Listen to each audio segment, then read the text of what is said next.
que estaria entrando aqui na cavidade endometrial, né?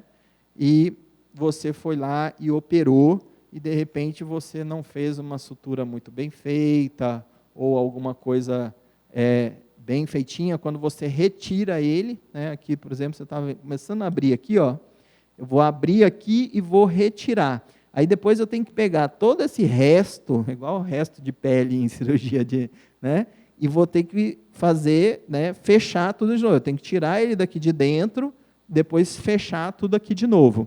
Nesse fechamento, ele tem que ser também bem feito. Por quê? Porque nesse fechamento aqui, que eu costuro aqui, se eu deixar muito meio mal feito, o que acontece? A hora que os bebês começam a crescer aqui dentro, ele pode romper esse local e ele cair para dentro da cavidade uterina, a cavidade abdominal aqui, e morrer, né? Então, é trágico realmente o negócio. Então, tudo isso tem que tomar cuidado na hora de preservar. E por isso que a gente também evita, às vezes, usar videolaparoscopias em algumas cirurgias de miomectomia.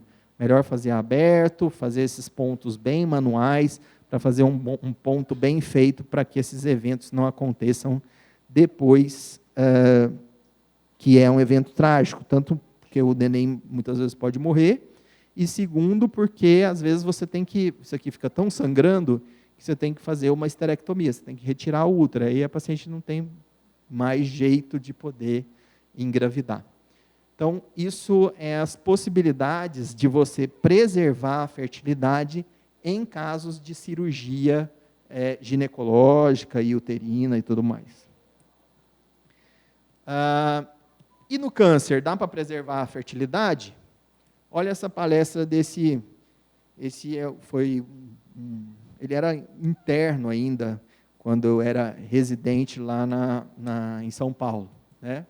E ele, hoje ele trabalha no Einstein, e ele trabalha exatamente com isso. Ele faz cirurgias de cânceres ginecológicos, mas ele tenta preservar a fertilidade.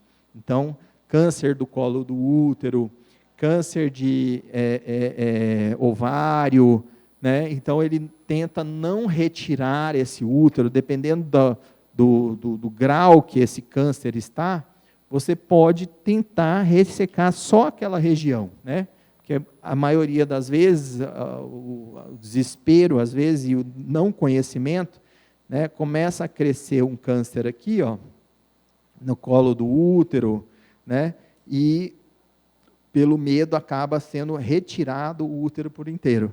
Então, por exemplo, dependendo do estágio que esse câncer é diagnosticado, ele consegue ressecar só o colo do útero, preservando o útero para que a paciente possa engravidar futuramente. A mesma coisa com os ovários. Às vezes você tem um câncer de ovário, dependendo de qual câncer você pode retirar só um dos ovários, né?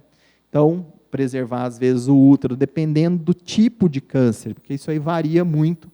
Então, você pode sim, existe como preservar a fertilidade nos casos de câncer ginecológico. Ele acabou fazendo hoje praticamente é um dos mais conhecidos, lá em São Paulo, lá no Einstein, sobre essas questões, exatamente porque a nossa faculdade ela só falava desse assunto, né? A gente tinha tinha uma equipe grande, tradicional, lá do professor Piatto, de câncer, né?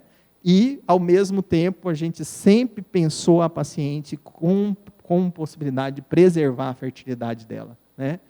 Nunca na vida fizemos esterectomias por miomas desnecessariamente. A gente sempre pensou que essa paciente possa engravidar um dia e sempre pensamos nessa paciente como preservação da fertilidade. Então, o João Paulo hoje está lá no Einstein fazendo isso de uma maneira muito bonita, preservando a fertilidade, inclusive nos cânceres ginecológicos.